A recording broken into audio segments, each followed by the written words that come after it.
दोस्तों क्या आप जानते हैं कि ये ट्रांसपेरेंट चमकता हुआ ग्लास कैसे बनता है, या फिर ये कि जब हमारे सभी कैमरास के लेंस गोल होते हैं तो फोटोज रेक्टेंगल या फिर स्क्वायर में क्यों आती है।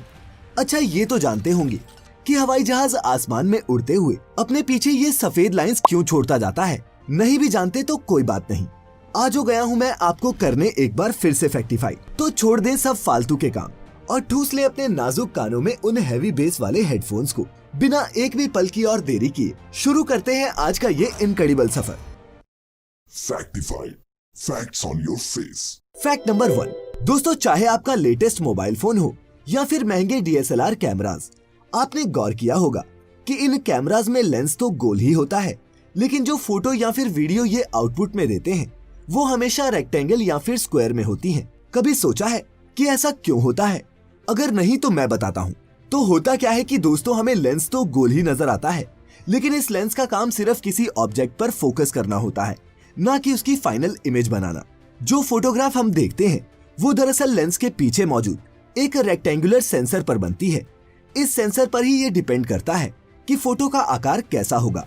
अगर उस सेंसर का आकार गोल होगा तो फोटो भी गोल ही आएगी, लेकिन चूंकि इस लेंस के एजेस पर पड़ने वाली लाइट थोड़ी बेंड होकर गिरती है, इसीलिए एक रेक्टेंगुलर सेंसर की मदद से कैमरा इमेज के डिस्टॉर्टेड आउटर एजेस को क्रॉप आउट कर देता है और हमें मिलती है एक रेक्टेंगुलर HD फोटोग्राफ। तो कुछ समझे?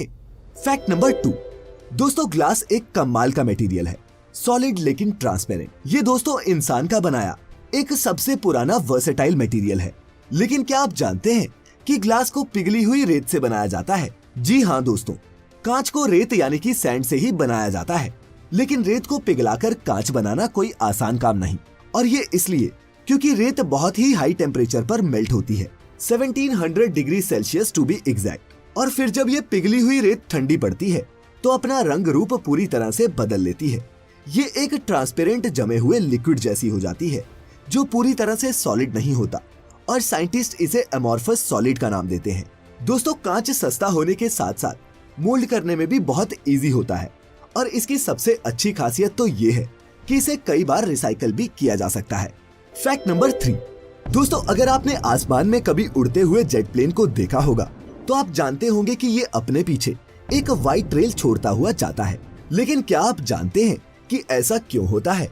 हाँ, आप में से कुछ बुद्धिजीवी ये जानते भी होंगे, लेकिन अपने बाकी भाइयों को भी बता दूं कि प्लेन्स के पीछे छूटी इन सफेद लाइंस को कॉन्डेंसेशन ट्रेल्स कहते हैं। और अगर आप साइंस के स्टूडेंट हैं तो जानते होंगे कि कॉन्डेंसेशन का मतलब है कि जो वाटर वेपर्स हवा में मौजूद होते हैं उनके मॉलिक्यूल्स का कॉन्डेंस होना, यानी कि एक ही जगह पर जमा होना। अब होता क्या है कि एक जेट इंजन में फ्यूल कंबशन के बाय प्रोडक्ट्स में वाटर मॉलिक्यूल्स भी मौजूद होते हैं, और जब ये जेट इंजन अच्छी खासी हाइट पर ठंडी सर्द हवाओं के बीच इन वाटर वेपर्स को पीछे छोड़ता है तो वो तुरंत ही जम जाती हैं और हवा की गैर मौजूदगी में वहीं टिके रहते हैं। अगर ह्यूमिडिटी कम हो तो ये कॉन्डेंसेशन ट्रेल्स जल्दी ही पिघल जाती हैं, लेकिन अगर मौसम नम हो तो ये प्लेन के उड़ने के कई घंटों बाद तक भी देखी जा सकती हैं।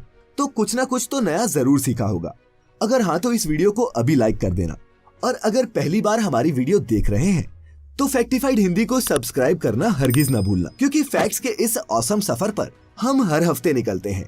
फैक्ट नंबर 4, दोस्तों क्या आप जानते हैं कि कोक के एक रेगुलर कैन को जब हम पानी में डालते हैं तो वो डूब जाता है, लेकिन वहीं डाइट कोक का कैन पानी में नहीं डूबता, जबकि इन दोनों ही कैन्स में कोक की इक्वल क्वांटिटीज ही हैं। क्या आप इसके पीछे की साइंस जानते हैं? तो दोस्तों बता दूं कि ये होता है इन दोनों ही कैन्स में मौजूद कोक में डिफरेंट शुगर लेवल्स की वजह से। यहाँ 350 ml कोक के रेगुलर कैन में 39 ग्राम शुगर होती है। वहीं आपको बता दूं कि डाइट कोक में चीनी नहीं बल्कि एक आर्टिफिशियल स्वीटनर एस्पार्टम का इस्तेमाल किया जाता है, जो चीनी से कई गुना ज्यादा मीठा होता है, और इसीलिए कोक में इसकी जरा सी क्वांटिटी मिलाने पर उसे अपनी जानी पहचानी मिठास मिल जाती है। यहाँ रेगुलर कोक में मिली हुई शुगर उसे पानी से ज्यादा डेंस बनाती है, जिस कारण ये कोक कैन पानी में डूब जाता है।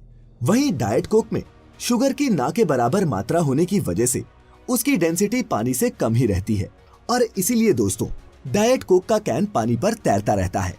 तो अब आपके पास अपनी अगली पार्टी में दोस्तों को इम्प्रेस करने के लिए कुछ नया है।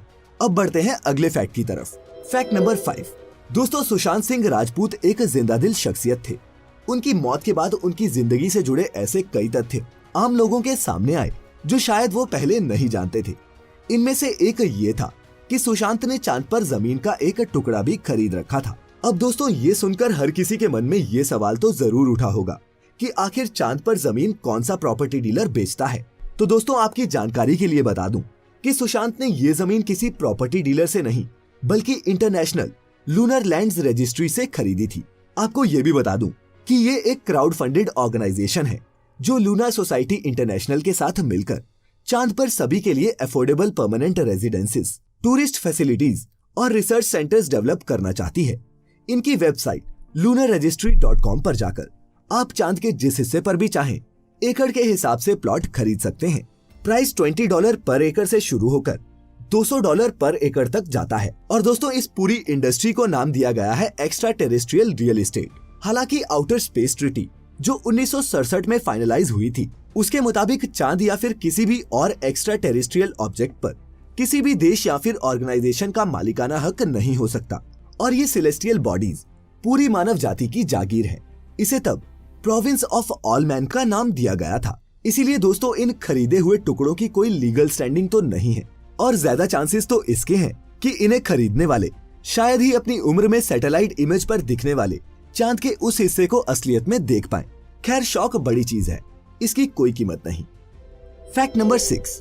दोस्तों, ये मजेदार ऐड तो आप सभी को याद ही होगी। नया ऑल आउट, ज्यादा आसान, ज्यादा असरदार। आपके कान के पास जब कभी बिनबिनाता हुआ मच्छर आता है तो आपका सबसे पहला रिएक्शन होता है मॉस्किटो रिपेलेंट मशीन को ऑन करना। फिर इसे टर्बो मोड पर लगाकर आप सुकून की नींद लेते हैं। लेकिन क्या कभी आपने ये सोचा है कि इसमें कौन कौन से केमिकल होते हैं और ये मशीन मच्छरों को भगाती कैसे है? नहीं तो अभी बताता हूँ। दोस्तों, एक मॉस्किटो रेपेलेंट मशीन के 2 पार्ट्स होते हैं, जिसमें नीचे की तरफ फिट होने वाली इस लिक्विड रिफिल में 3 मेजर कंपोनेंट्स मिक्स किए होते हैं। सबसे पहला होता है इंसेक्टिसाइड, जो मच्छरों के नर्वस सिस्टम पर अटैक करता है। दूसरा कंपोनेंट होता है डिओड्राइज्ड केरोसिन, जो इंसेक्टिसाइड को गर्म करने पर इजीली एवेपोरेट करने में मदद करता है। और तीसरा, इसमें खुशबू के लिए परफ्यूम भी ऐड की जाती है। अब इस मिक्सचर में एक पोरस विक डाला होता है, जिसका दूसरा सिरा ऊपर एक गर्म मेटल कॉइल के साथ जुड़ा होता है। तो दोस्तों, होता क्या है कि कैपिलरी एक्शन से ये विक इस मिक्सचर को इस गर्म कॉइल तक पहुंचाता है, जिससे लिक्विड इंसेक्टिसाइड धीरे धीरे वेपराइज होने लगता है और मच्छरों के दिमाग में घुसकर उन्हें पागल कर देता है। वो मरते हैं या नहीं ये तो मैं नहीं जानता, लेकिन वो कभी खत्म नहीं होते, ये सच है। खैर, अगर आपको आज का ये वीडियो अभी तक पसंद आया हो तो इसे एक लाइक दिए बिना मत जाना। Fact number 7। दोस्तों, दुनिया भर के हेड ऑफ स्टेट्स की सिक्योरिटी हमेशा ही एक मेजर कंसर्न रहती है, क्योंकि इतिहास में अमेरिका से लेकर भारत तक हमारे राजनेताओं पर जानलेवा हमले होते रहे हैं। ऐसे ही हमलों में हमने इंदिरा गांधी, राजीव गांधी जैसे प्रधानमंत्रियों को खोया है। लेकिन दोस्तों, ये हमले हमारे अपने देश में हुए थे। आज मैं आपको राजीव गांधी के बतौर प्रधानमंत्री श्रीलंका के 1987 के दौरे की एक क्लिप दिखाने जा रहा हूँ, जिसमें विजय मुनि विजेथा नाम के एक श्रीलंकन सेलर ने अपनी राइफल के बट से इंडियन प्राइम मिनिस्टर को मारने की कोशिश की थी और ये सब कैमरे पर रिकॉर्ड हो रहा था। पहले आप ये क्लिप देखिए।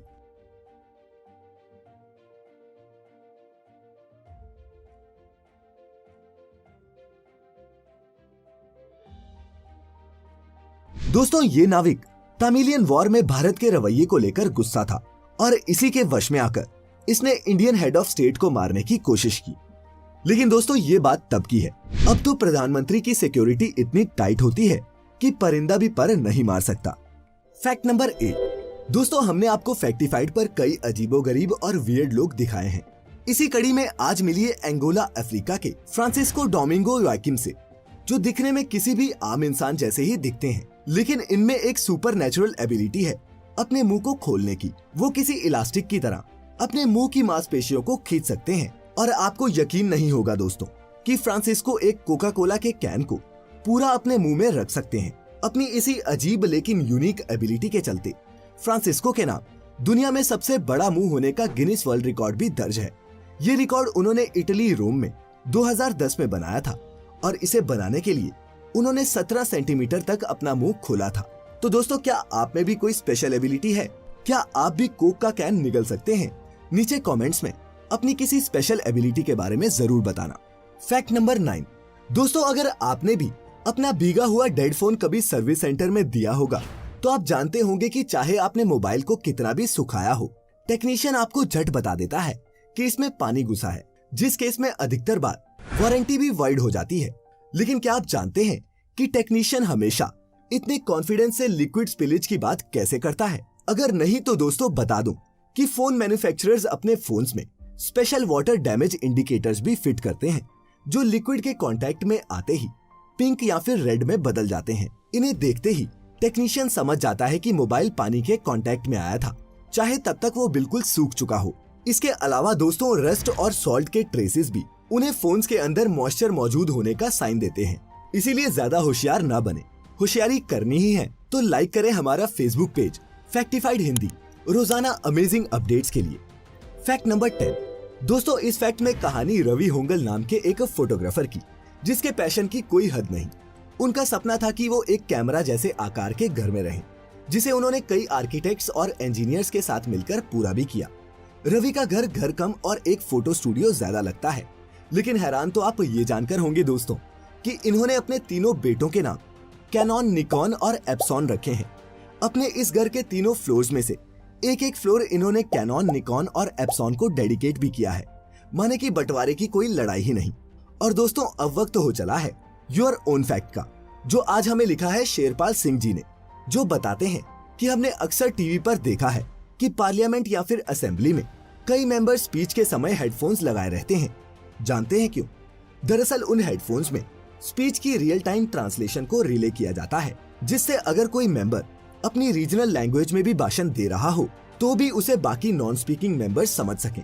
अमूमन ये रिले हिंदी और इंग्लिश 2 भाषाओं में किया जाता है, लेकिन भाषा चाहे जो भी हो दोस्तों, इन नेताओं की मोटी चमड़ी पर कहाँ कोई फर्क पड़ा है। हमें फर्क पड़ता है तो इस वीडियो को मिलने वाले आपके प्यार, फीडबैक और कमेंट्स का। तो आज तो यही खत्म होता है ये इनक्रेडिबल सफर, लेकिन फैक्ट्स की बारिश लेकर आऊंगा फिर मैं अगले हफ्ते। तब तक अपना ख्याल रखें, खुश रहें और वीडियो को अंत तक देखने के लिए आपका तहे दिल से बहुत बहुत शुक्रिया।